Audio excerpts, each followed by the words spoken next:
one viewer. Is it you? Okay. Now we're live. Okay. Excellent. Welcome, everybody. We're live streaming again from STS Hamburg. I'm Alistair Mackenzie. With me, I've got Mike Corey, who's a videographer extraordinaire. Mike, from I forgot the name of your blog there, Kick the Grind. And you've been actually touring around Germany on and off for how long now? The last. So I first met the German Tourism Board at a conference in Toronto, and that was about 2 years ago. And we had talked about 2 projects, and that put me in the country basically for 4 months or so last year. So I've been to, I would say, 40 German cities or so. So I've had a good taste of the country. Good to be back, actually. Hamburg's beautiful. You've got to be enjoying it, otherwise you go stir crazy, wouldn't you? Yeah, well, the beer's good, and so are the sausages and everything. So, what were the 2 projects? And because in effect you were pitching to them, pitching an idea to them. So what were you trying to do? What were you... Yeah, so the first project that we talked about was a series called Backpacker Survival Guides, and both of these series you can find on their YouTube page right now. It's Germany Tourism with no space. So that was the idea that I brought to them, which was a very condensed backpacker guide with all of the information you need to survive, basically. So when you land there, how to get from the airport downtown, good area to find a hostel, top 3 things to eat, top 5 things to do, all the information smashed down in about 5 minutes. And those went quite well. And since last year was also the 25th anniversary of the fall of the Berlin Wall, they then approached myself and said, can you put together this video project of telling stories of reunification, since it's been 25 years. Originally, it was 25 videos, which is a lot for one guy. So I reached out to a really good friend of mine, very talented, Caspar, Diederik of Story Travelers. Yeah, I'm just going to put in that extraordinarily talented. Yes. He's just a brilliant videographer. Yeah, we had met in a project in Italy a few years ago. So I trust the guy very much, very happy with the content he makes. So we teamed up 50-50 and tackled it. So you just split them down the middle. So you were doing one and he was doing another. We traveled together and filmed them all, and then we take them back and decide who was going to edit which video. It's been quite an interesting change, because normally you're used to doing it by yourself, so you have to set everything up by yourself. But now you're doing it with somebody else. You've got somebody else to manage the gear. You can be in front of the camera and relax and have them actually move with you. So it was really cool to work with somebody else doing video, because I think a lot of us who do video in the travel industry now are all purely self-taught. So when you're self-taught, you end up doing pretty much everything yourself. That's the attitude you have, is don't know how to do it, I'll teach myself, which is great. However, having 2 guys working together and shooting and being able to capture moments from different angles that only happen once, or being able to time lapse simultaneously in a very short window, it was priceless. So we captured some really, really beautiful stuff last year all over the country. Heard and told some very powerful stories of, again, reunification. One example was the Frauenkirche in Dresden, which was obviously destroyed. Church of Our Lady. Yes. What was destroyed, or was pretty much the last thing that was left standing in any form? Exactly. It was a fragment. It's become a symbol for the destruction that was wreaked on the city. Yeah. Exactly. And then later, the world came together and rebuilt the church. And so very, very powerful story. So there was 12 like that we filmed across the country. And we had such a great time, and such a very diverse country as well. And learned, as you say, from each other. Yeah. But now that you've cooperated to this degree, do you think it's something you're going to continue with? I mean, you're going to find it hard going back to solo projects? I like them both. They're both very different. It's nice to be able to create something and have all the hands in. All the hands are yours, because then you can make it how you want it. But having 2 people work together, it's not like we were having different ideas or at all. Like we see a story, we'd come with the story together. And then we'd shoot it, and then one of us would edit it, but still we both have a very big part in it. So editing is the point where if you were going to have disagreement, that's where it would be, wouldn't it? And that's where the story really comes together. The story, I mean, you film a story, but the story comes together and the story's told through editing. Editing is so important. And we both had a very similar mindset on how we wanted the stories told. So it's kind of like having 2 brains. To that extent, I mean, how sophisticated was it? Because when you're doing it by yourself, you have an idea of what you want to achieve and in what order you want to put it together. But did you find yourselves in effect having to kind of storyboard each shoot beforehand? Or? Sort of. How this job works most of the time, and the niche we fit in is quite unique compared to a production company, for example, is that we were both travelers first and filmmakers second. So that teaches us extreme flexibility.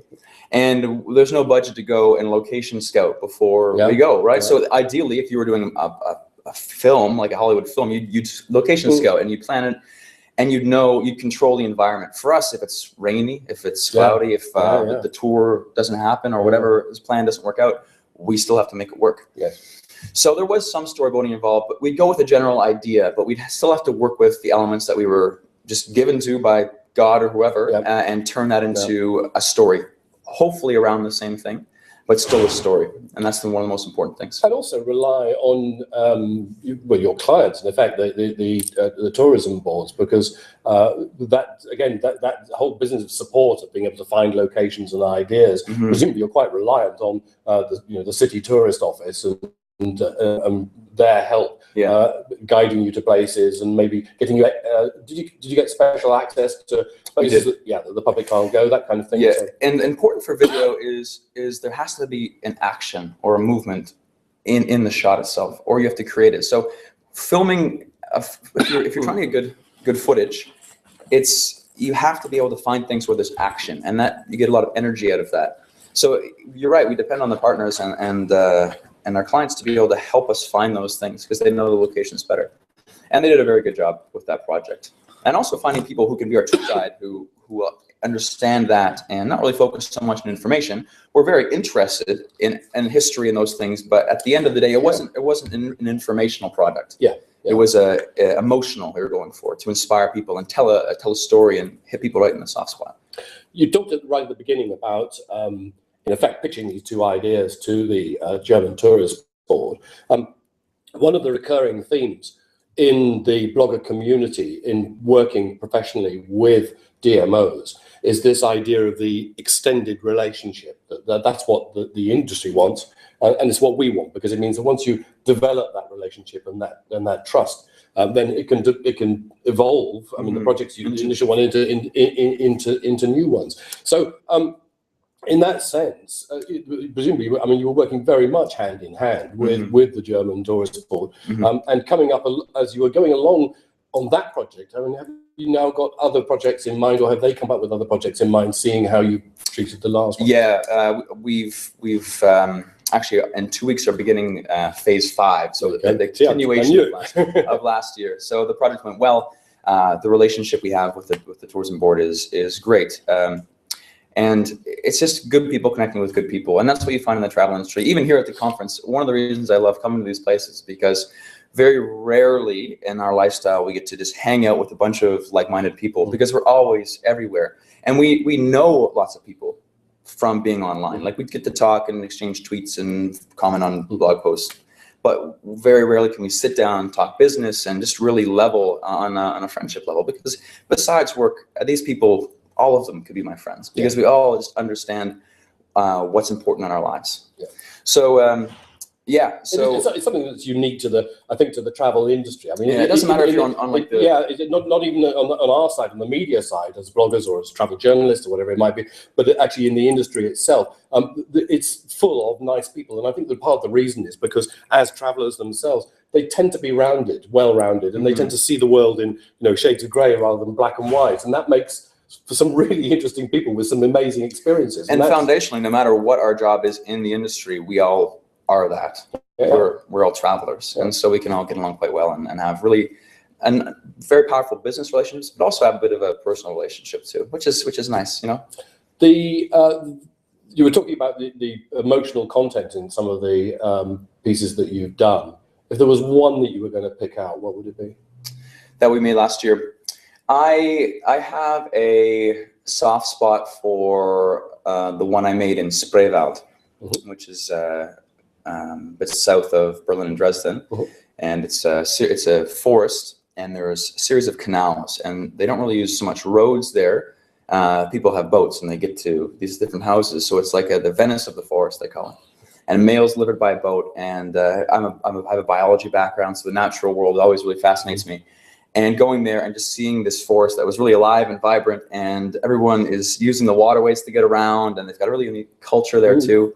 We had a great talent to work with who had the traditional dress, and I got her to put her in fields of flowers and amongst beautiful trees, and told a really nice story of being lost in the forest and Yeah. coming to play with the other people there. And I liked it quite a lot. That was mine. I edited that one. And so I was there for the process, and we both came up with the idea, obviously. But as far as the ones I created, That wasn't Caspar. That was all I'm not trying to brag. I'm just saying that he created beautiful ones. I created my own that are beautiful too, and that was my pick because that was one of the ones that I made. Ladies and gentlemen, Mike Corey.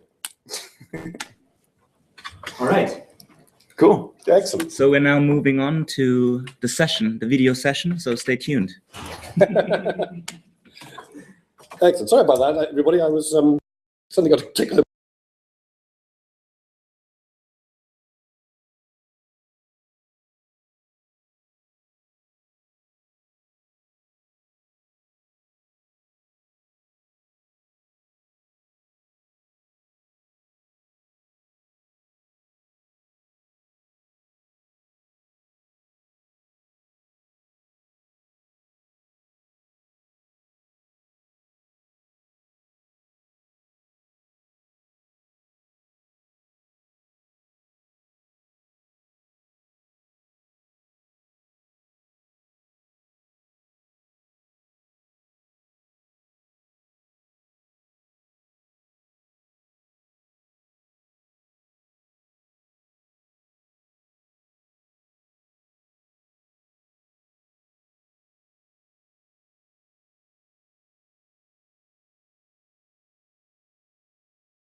Yeah. Oh no, my key takeaways are messed up. What? That's okay. We'll talk through it. Where's the The very next slide, number 3. do it like this now? There we go. Anything else? I didn't see any. That was the last one.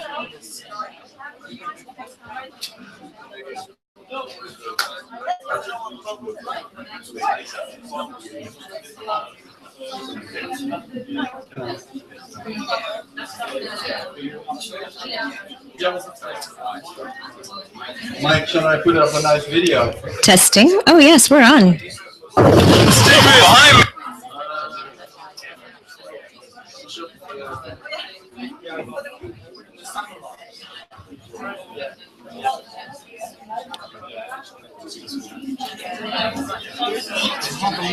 Yeah, I know.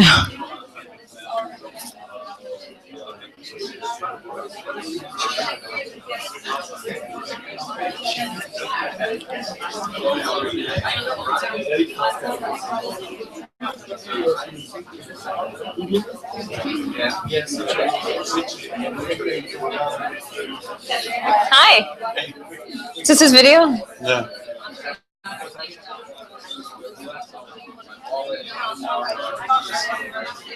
Maybe I should. Want to play it? Mike is intern. I'd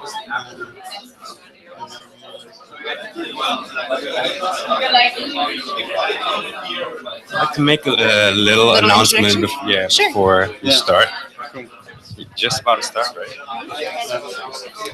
Maybe I'll show it like as a sort of intermezzo. Between our speeches.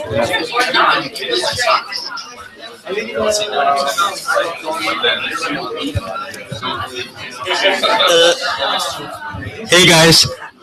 Oh wow, it's really loud here. Hey guys. Hello. Ow. Wow. Okay. Right. May I have your attention for just a minute? May I have your attention for just a minute? Thank you.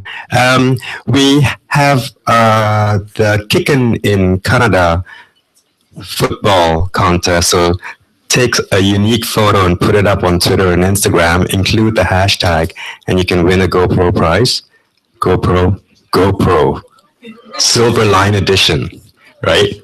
And so upload those photos with the ball, and we'll be picking some winners this evening. So get your entries in there. Thank you. What's the hashtag? Kicking in Canada. So it's German, isn't it? It's kicking in Canada, but then in German. So it's KICKEN, right? IN in Canada with a K. Yeah, I know. Yeah, it's German. Okay, thank you very much. Thank you. Good afternoon, everyone. Is everyone awake after 2 o'clock? Are you getting that kind of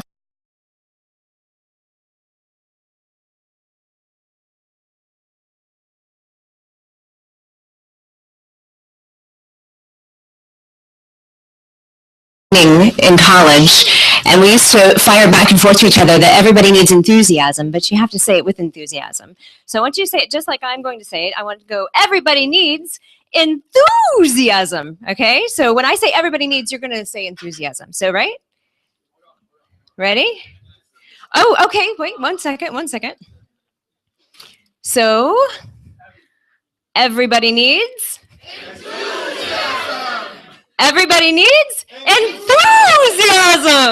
Everybody needs enthusiasm. All right, I think we're all awake. Thank you for indulging me a bit there.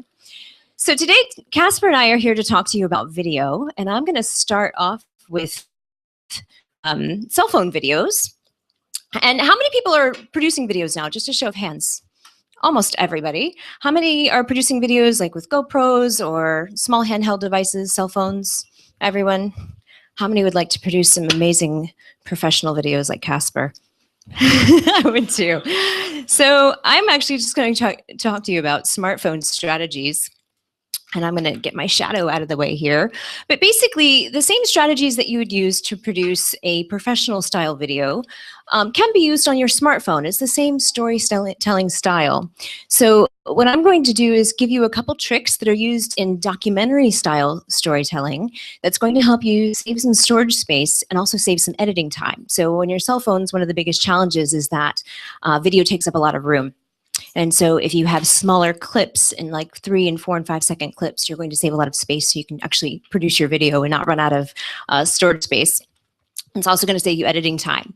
And as you see these slides, you're going to notice, you're going to start recognizing this when you watch documentaries or you watch the local news. You're going to say, oh, I recognize this shot sequence. And it's because this shot sequence is something that's taught in every journalism school around the world. It's something that journalists know. And so it's kind of a little insider secret that we're going to share with you today. I'm also going to show you how to frame your shots to be more professional. Most of you are into photography, so you're going to know this. So this might be just a reminder for you. And then we're also going to do some techniques for getting comfortable on camera, and then also for how to make your interviewee comfortable. So if you're interviewing someone, how to make them more comfortable and how to get better sound bites to tell your story. So moving on. What are sequencing shots? So sequencing shots are something that there are multiple angles that tell a story. And I had a producer once at the Travel Channel tell me, this is really fun. And I'm going to block the slide here for a minute to give you this example.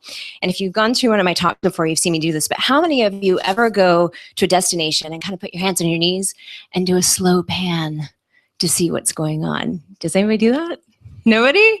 Nobody? All right, so good. That's right. Nobody ever goes to do a slow pan. Our eyes naturally follow action. And so you want your shots to follow the action. So it's a little different thinking than when you're shooting photography and you're looking for that beautiful epic landscape or the beautiful sunset. You know, if you're shooting a video of last night's dinner, you want to get the kitchen, you want to get the food, you want to get the people talking, you want to get really fast clips of the action.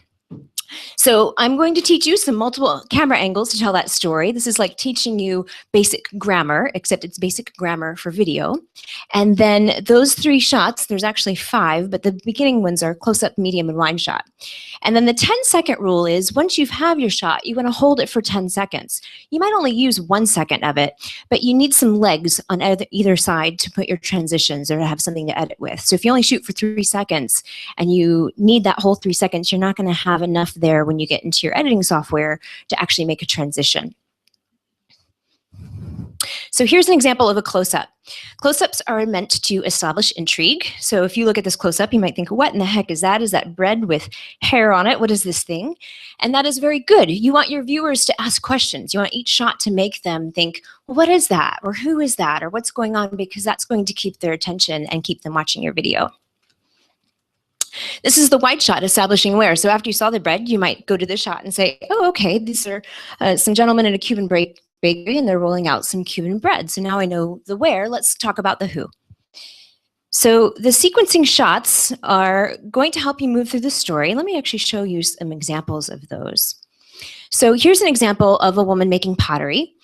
And so this would be an example of starting up with a close-up. You're starting with a close-up of her hands and what she's doing. And then you would quickly move 2 seconds later to a shot of her face.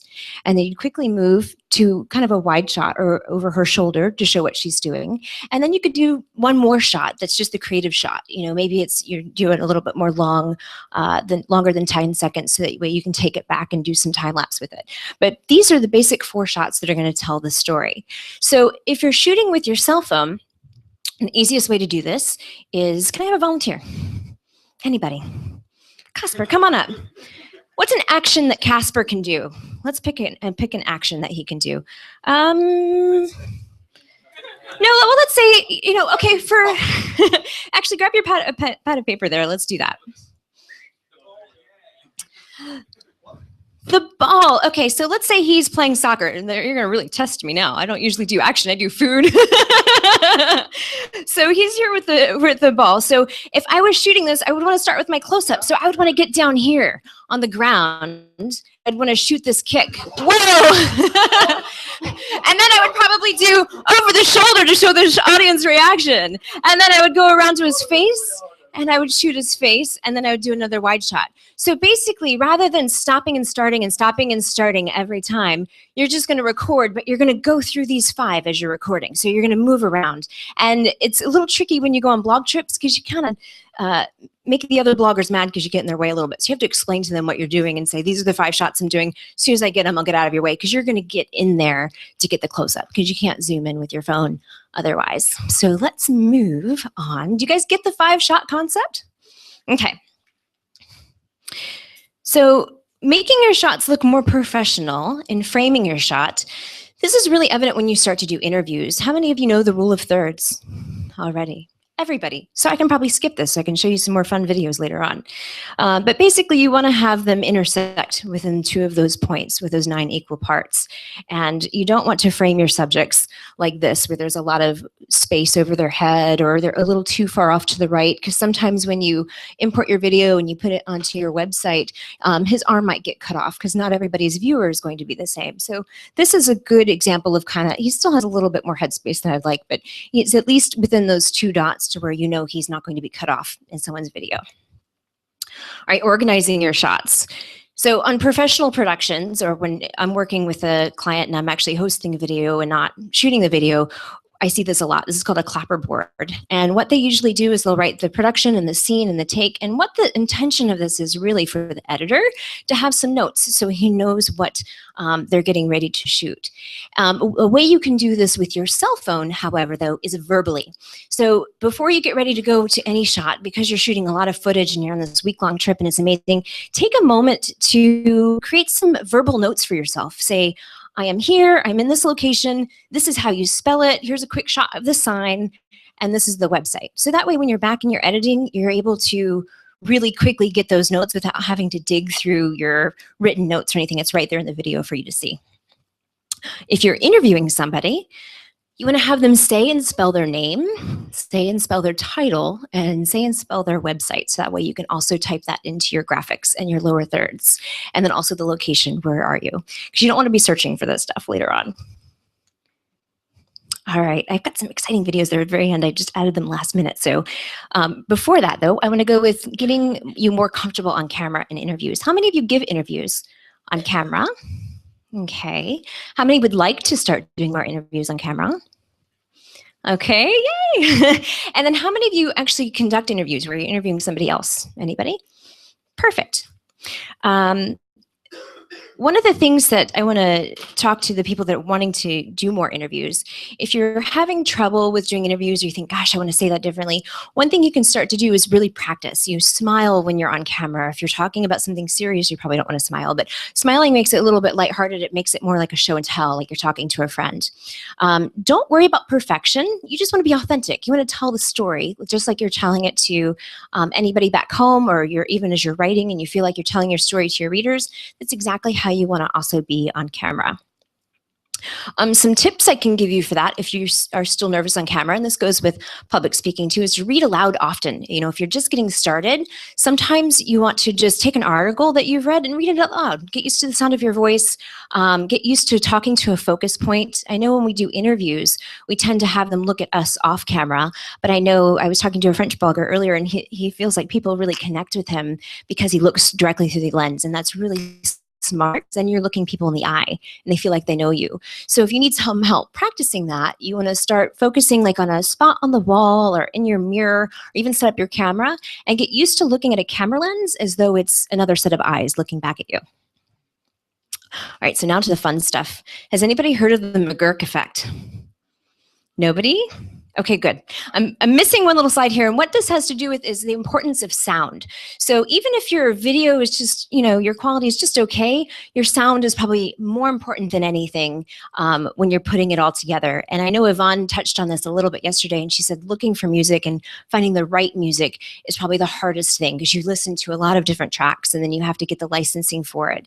And having the wrong piece of music can just kind of spoil the mood of the video, and your viewers will watch it and they won't quite know why. It's just, it doesn't match up for some reason. And there's actually a scientific effect to this, and it's called the McGurk effect. So I'm going to play it for you real quick. I think, yeah.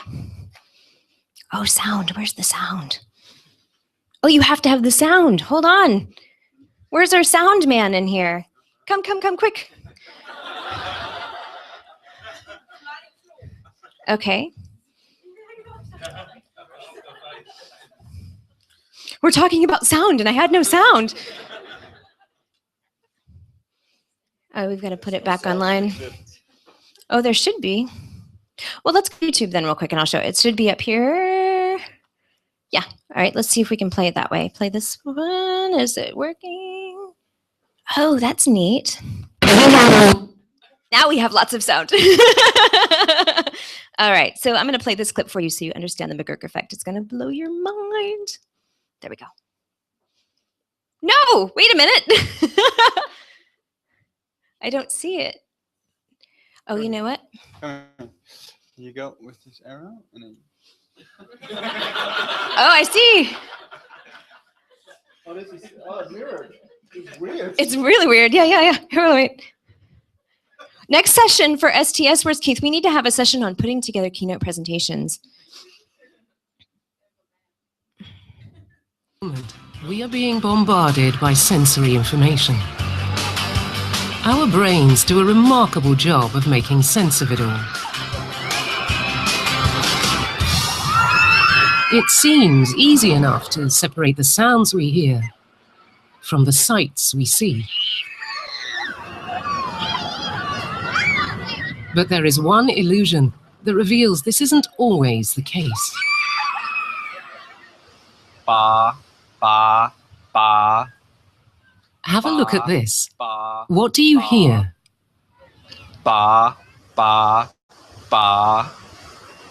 Ba, ba, ba. But look what happens when we change the picture. Ba, ba, ba.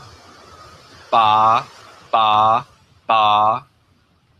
Ba. And yet, the sound hasn't changed. In every clip, you are only ever hearing ba with a B. Ba, ba, ba. It's an illusion known as the McGurk effect. Ba, Take another look. ba. Concentrate first on the right of the screen. Ba, Now to the left of the screen. ba. The illusion occurs because what you are seeing clashes with what you are hearing. Ba. In the illusion, what we see overrides what we hear. So the mouth movements we see as we look at a face can actually influence what we believe we're hearing. So in the interest of time, I'll just let you know, if you Google BBC and McGurk effect, you can watch the whole kind of series on the science of that. But basically, what I wanted to illustrate with that point is how important your music is. And it sets the tone, it sets the emotion, which Caspar is going to go into. And so when you're selecting your music, don't just throw something up there. Make sure it feels like the country that you're showcasing. Make sure that when you're editing, everything is synced and lined up, especially editing to the beat of the music. And there's actually, you know, when you get into editing, professional editing, you can actually get into the minutia of setting edit points and editing things to actual music. But if you're just starting out and want some help with that, there are some programs that will naturally do that for you. iMovie does that on the iPhone. So you can go into iMovie on your iPhone and it will actually help you make your cuts to the actual beat of the music. And to show you an example of that, I might need some help here again because I don't know if it will play.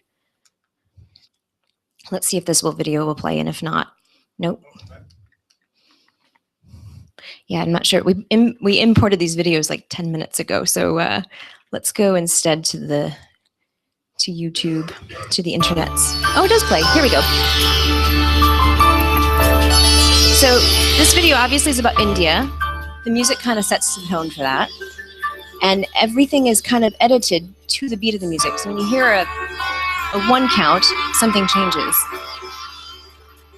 This is a pretty challenging video to do. This is actually one I did entirely on my cell phone. So I shot it and edited it on my phone. Well, actually, maybe I didn't shoot it because I'm in the shot. But I was instructing someone. I gave them my phone and I told them, you know, what shots to get. I'm like, okay, now can you pull out and get a wide shot? Oh, can you get a close-up of this? As they're putting the sari around me.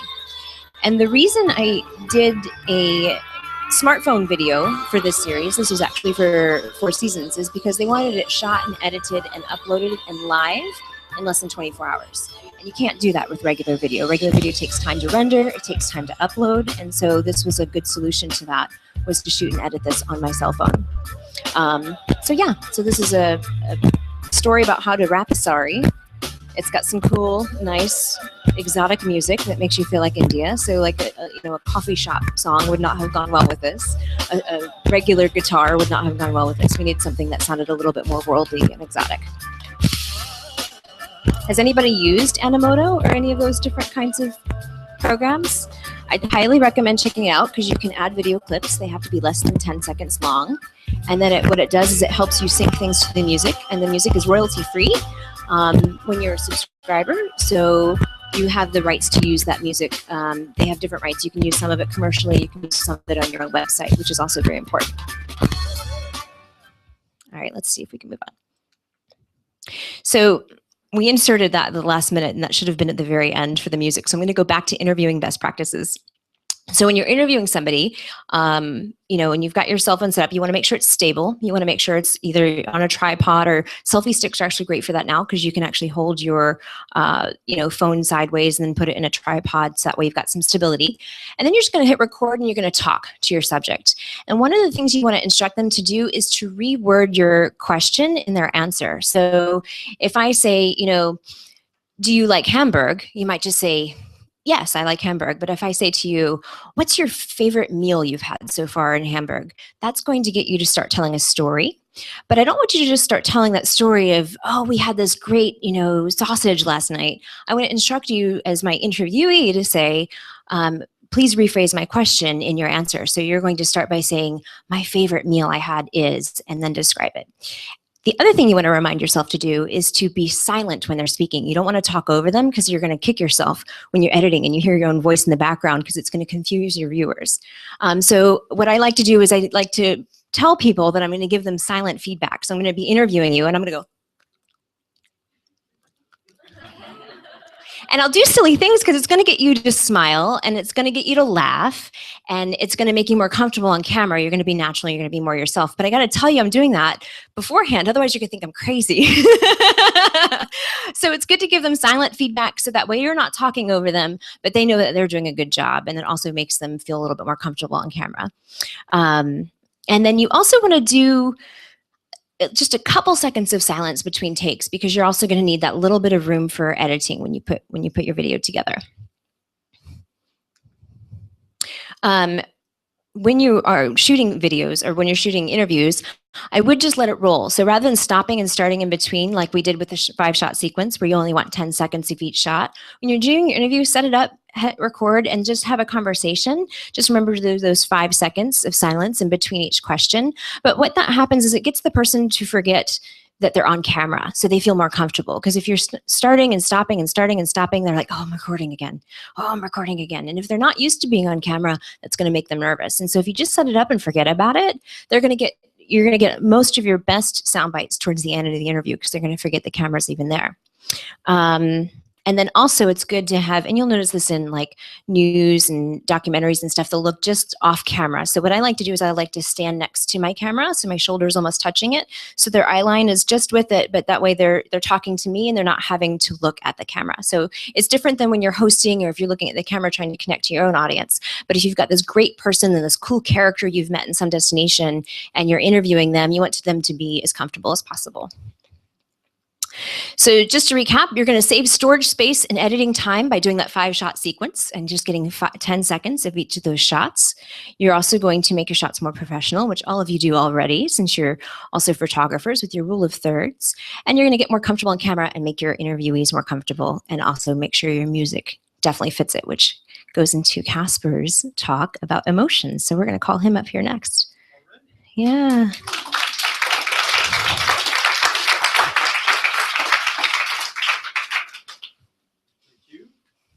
15 minutes goes by fast. Was it 15 minutes? I thought. Yeah. Ah. So now all of a sudden I've got 45 minutes to fill. I would like to invite you first for a water break, and I'm going to put on a video to refresh, and then we'll go on because I wanted to show an example of a video that I find that it really hits the spot of making surprising videos.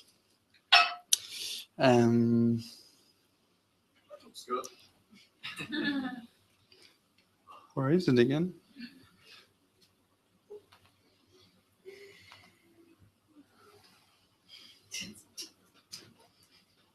Was it? Yes. And who is this? Surprise, surprise. Gee, man. This is so weird. We have the beautiful waters of the Bahamas, famous for many things: the 5 shades of blue, coral reefs, sharks, and the swimming pigs. Oh, look at it. The world's a crazy place.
Little applause for Mike Corey.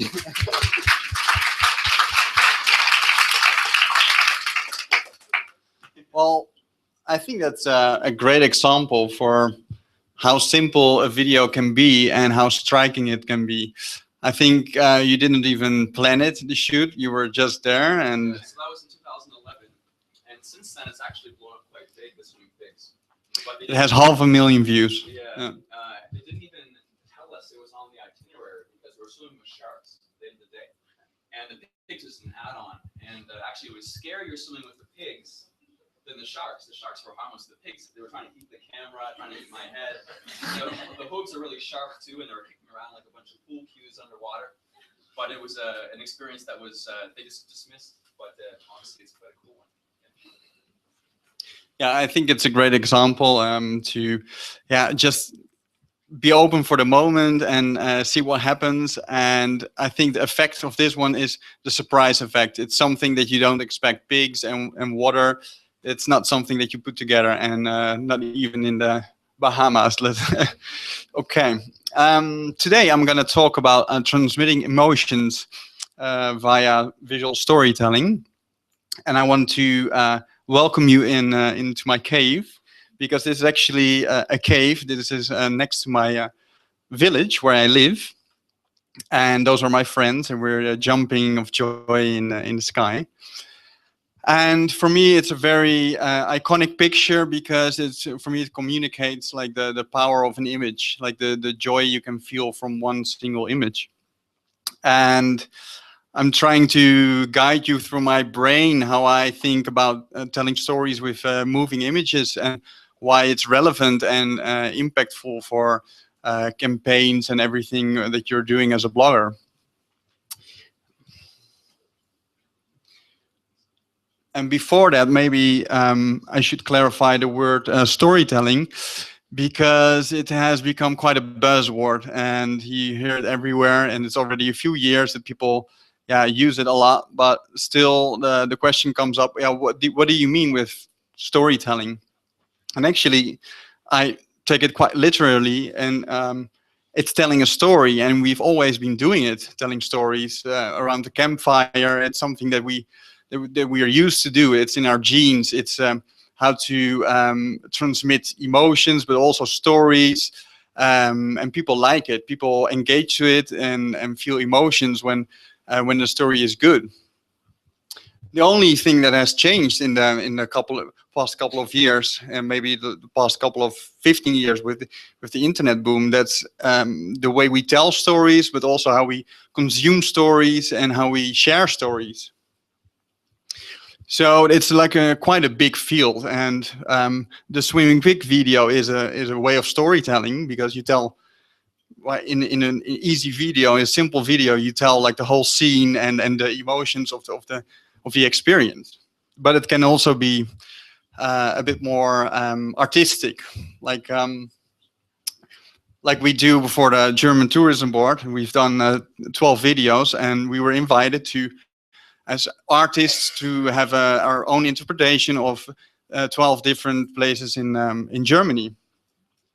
And I think if you add the word artistic and travel, then it becomes more our niche, what we're doing. And I think the art part is very, very important, because it's always subjective. It's always your interpretation while traveling. So I think if you talk about visual storytelling in travel, then it's the art of grasping the essence of a place, and the art of transmitting the emotions via the images that you grab. That someone behind the screen in Norway can be inspired about a place in the south of Italy. And that's it. And we are like the transmitters. We grasp it, we collect it, and we put our salsa on it.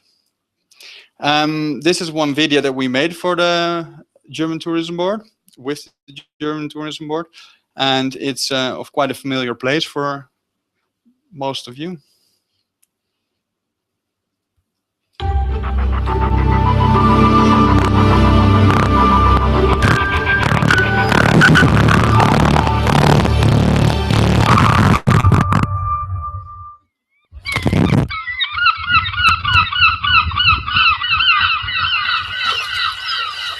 Every one of us is free to fly to the place they love most. I've chosen a central port of the world. Always in movement, always progressing forward.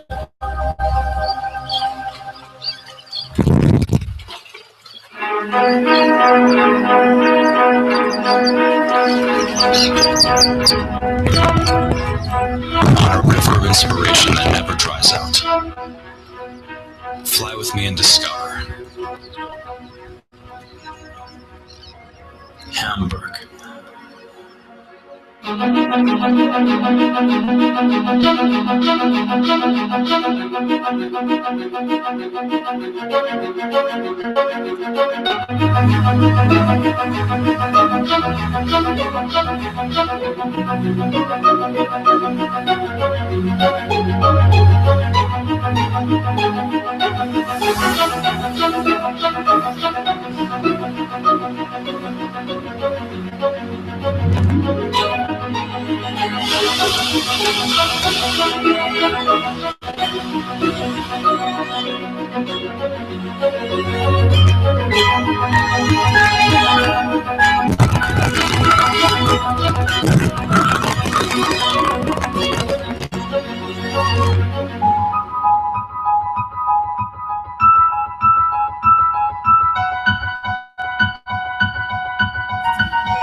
It's not made on your cell phone.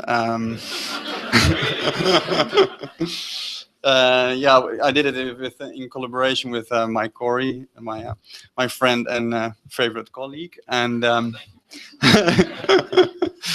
yeah, it takes a lot of hours to an investment to do something like this. But it's I compare it with cooking. When I was a child, I always sneaked into the kitchen of my mother and then tried to find all kinds of different tastes and different and to make elixirs and soups with all different kinds of smells and tastes. And I think this is the same thing. You live a place and you get the emotions and impressions, and you create it like a soup. And there's not really a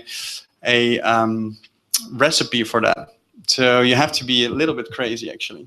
But I think if you should look for the craziness in yourself. But in the end, we have only one single main goal: is how do you make people wanting to go to a place? And that's for destinations important, but also for you. You're effective if you can, as a blogger, if you can deliver the value of inspire people for a place. And that's not very easy, but it's not undoable. But we have what I see is that the most important thing is that your starting point is the viewer, and a lot of times is that we think of, okay, how should we satisfy the stakeholders, or how can we satisfy maybe some manager, but in the end it's the viewer that you want to satisfy. And so you have to identify who you're talking to, and it has been shifting in the last couple of years. It's not like the mass convenience. Oh, it goes to, yeah. The convenience-seeking guy that wants to go to the same place every year and wants to have everything standardized and is price-oriented. We're talking to the niche traveler that wants to do his own thing, that wants to seek the unknown and adventure.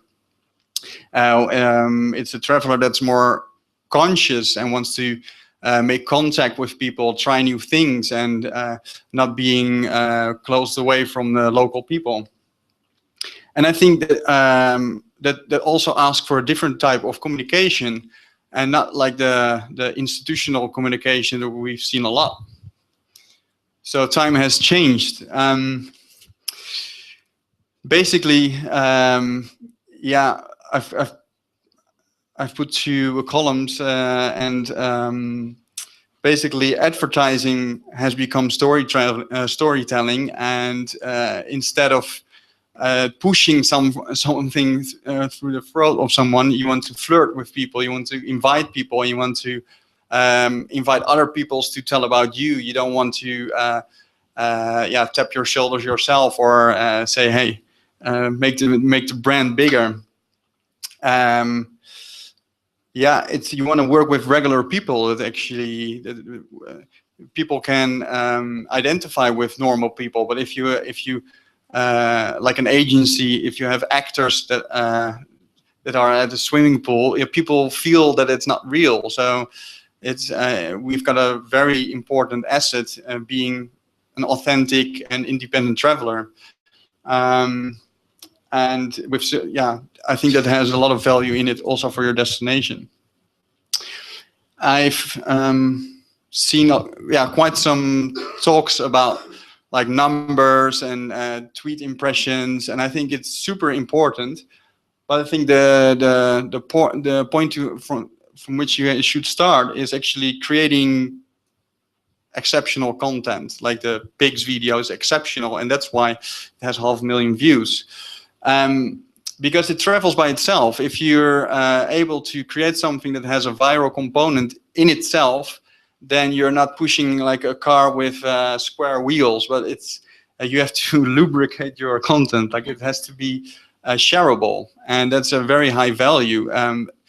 Sometimes people say, okay, you need also all kinds of other content, but at least in the whole pyramid of content that you create, central pieces need to be viral, semi-viral, or shareable. Because in the end, if you have a lot of reach and you can reach out to many people, but your content is not remarkable, yeah, million times zero is still zero. So before you start thinking about your reach and your readers and everything, it's like the goal is in the content itself.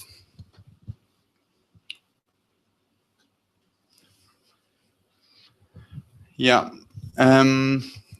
This reminds me also of what Andrew said, like we're seeking all to create moments of inspiration, and that's why this type of visual storytelling is very important, because that's where the whole chain starts. When someone goes and look for a holiday, you first need to want to go to a place before you need to know how much it costs to stay there and how many flights a day go to that airport. You first need to be inspired to go somewhere, and that's the first step in the whole chain of inspiration. So with the emotions, you try to actually get people from low engaged to high engaged, and when people are high engaged, then they start looking for information. Who's this? 50 points for the one who guesses it. Fantastic. Yeah, maybe you've heard it like many times, but I stress it another time. Like emotions are the most important thing that that makes you make choices, also for your destination, for your next trip, and that's why I think a brand should think in emotions as well, and not so much in sort of brand identity. I think it's secondary. The first thing that you want to have is that people feel something, and in not many briefings I see that, okay, we want to communicate this feeling, and in even less briefings I see, okay, there's so many emotions. I just want to show all the emotions that my territory harvests. Here, just to illustrate how many emotions there are. Like there are 7,000 facial expressions connected also to emotions. So it's like very broad field, and this is a sort of order. But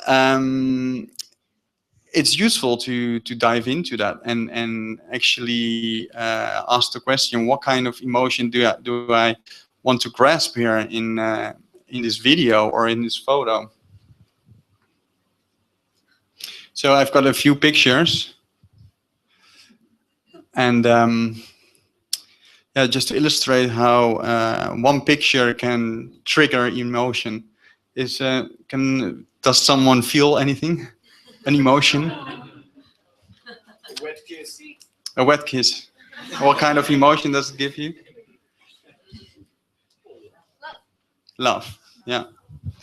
You feel some sort of warm feeling. Love. Yeah, that's beautiful. But our mind is also very associative. Like we think in symbols, and we have our emotions can be different from one person to another.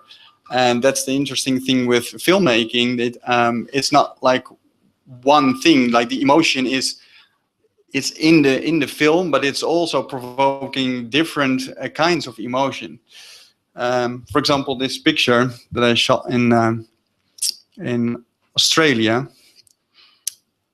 What do you think of, expert? What's your association? I want to walk down the path. Walk down the path. Loneliness. Okay. Adventure of a hat. Adventure ahead. Okay. Well, people, that's the beauty, I think, of images. This image I posted on Instagram. It's a girl that jumps off a platform, and for me it was so powerful, this image, that I captured her just in the middle with the golden light. And something cool happened, because my friend Mustafa7, he's quite a well-known Instagrammer. He picked it up and he was so touched about this image that he reposted it. And he's got 1 million followers, and it got like 40,000 likes. So yeah, that's I think he felt something, and that's why he wanted to put it on his channel. And it's very rare actually that he does that, because it's, you know, as a blogger, that you curate your own stream, and if you want to repost something, you have to think well. And well, it was an honor for me, but also an example of how powerful an emotion can be. And that's what I think, that if we're looking for travel destinations in general, but also if we look at photos, we're looking for an emotion, a feeling. So yeah, I invite you also, if you make pictures, what do you want to communicate with the picture, and what do you feel? Because you have to be really connected. If I'm not inspired and I walk around, my pictures won't really communicate that. But if I'm really fired up and feel emotions, for some reason the pictures communicate the same thing. And why is video so impactful? Because let's compare it with a tweet or so. It's undivided attention if it's a qualitative view, and you've got 3 minutes of all your senses are triggered, and it's a very strong transmitter of emotions. So the impact of one view is quite valuable. So you have a chance with a video to jump out of the crowd. That's a photo taken with on Mauritius, and that's what you have to try, I think, with your photography or your videos, to distinguish yourself in some way. Next video that I want to show is a collaboration with iAmbassador. There's numerous people in here that play a role in it, so that's nice to see. Let's see if you can recognize them.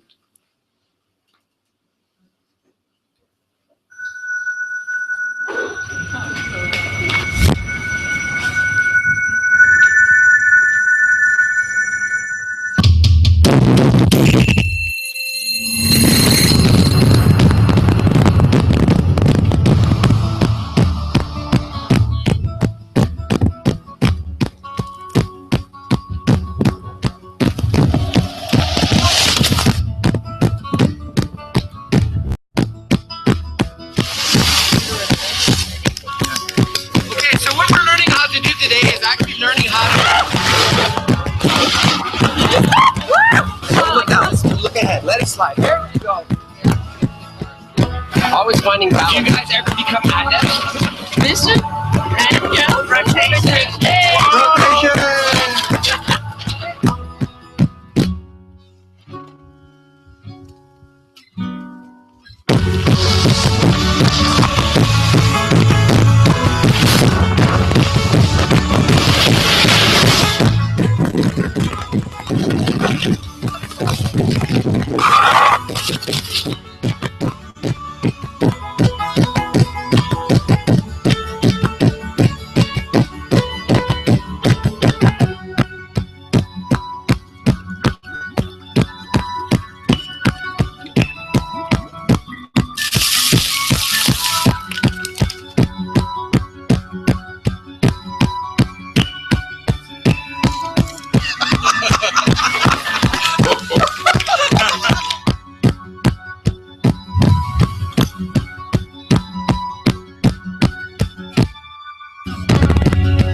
Thank you. What kind of emotion did you feel?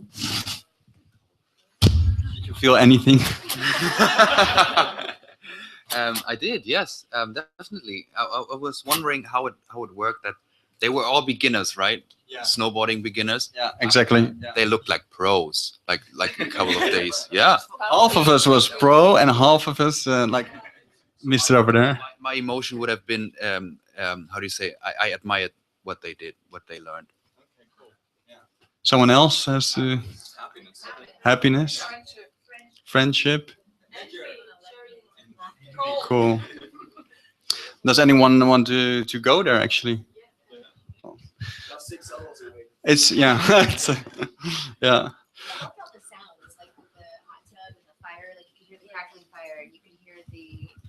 You could hear the bubbling of the hot tub. So the sounds were really cool too. Yeah.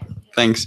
Well, that's the biggest compliment is actually when I upload a video that people actually feel something, because that's the only goal. It's not really to tell where it is. Yeah, maybe okay, it's Canada. You know where to find it, and it's also there's a description under the video, so you can find more information. But the main goal is, does someone feel something positive that contributes to wanting to go there? How am I with time? I have no idea. We have like 10 minutes left. 10 minutes. Okay. Well, that's fine.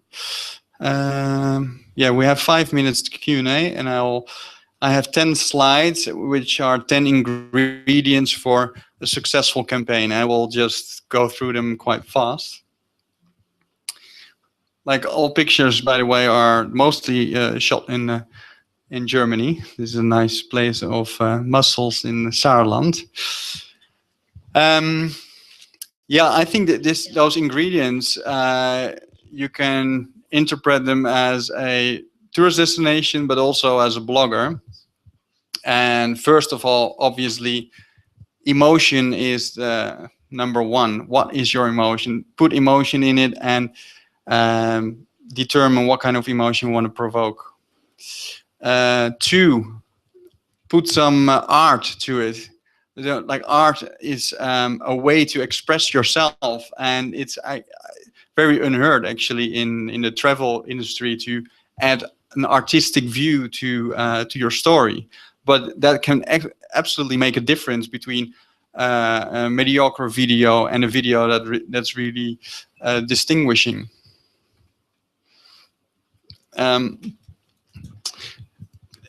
Yeah, the surprise effect, it has to be something unexpected, like an element. It can be the editing, it can be the music, it can be the humor, that can be anything, contrast. But look at your own product and see, is there an element of surprise in it? Then, before you publish things, is there the wow effect? And just ask the one that's next to you, or of your boyfriend, girlfriend, mother, father, like, what do you feel when you see this? And the wow effect is, yeah, you see it under videos or whatever. Wow, if people start saying that, then your goal is reached, because that's an expression of emotive arousal. Yeah, make sure that it's about real experience and experiences, and not too much staged. And that's very important for a client also to understand that that you need, yeah, to feel it, and not only being like the spectator. You have to experience the trip. And this is a nice quote that I found, and I agree really much with this, because the eye of the viewer gets ever more sophisticated, and people know when it's fake or feel when it's not, upright and sincere. So that's very important to maintain the authenticity of your work and the spontaneity. And we are in the picture that much. That's the only time I don't have a hat on. Yeah, that's Matty Brown, it's another colleague of us, and yeah, the magic of the moment. It's not planning is sometimes the best thing that you can do to let emerge things and just play around in a forest. That was one of our best videos actually, and we didn't have any itinerary, just a forest, and we had to run around and make a movie of it, and actually it works quite well. Authenticity, I've named it already. It's difficult to determine it actually, but you can ask people around you, does it feel authentic, does it feel real, or am I looking at an advertisement? Yeah, and I think the strength of this kind of campaigns is that you actually invite new eyes to your territory. Also, when I came in Italy, I live in Italy, and I saw so many things, and I was surprised about it. And people were, hey, why do you mention it? Because it's important to have always new eyes and new visions to keep you curious and awake. And another very important condition is freedom.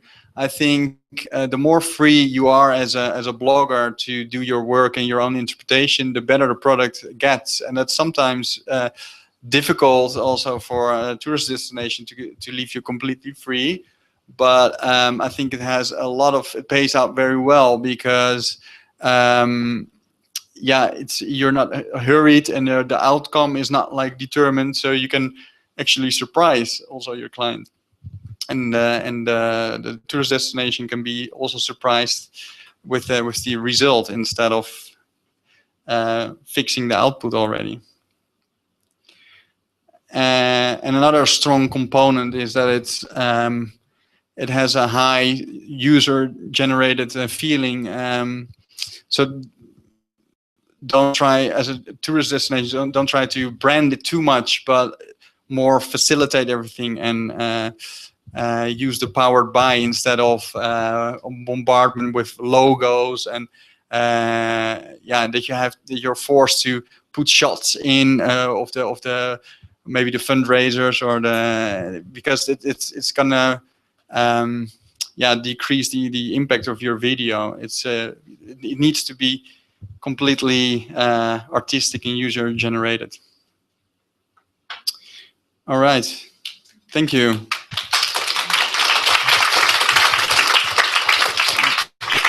I think we've got 5 minutes left, and if you're ready for a Q&A, then I'm here. Are you joining? Yeah.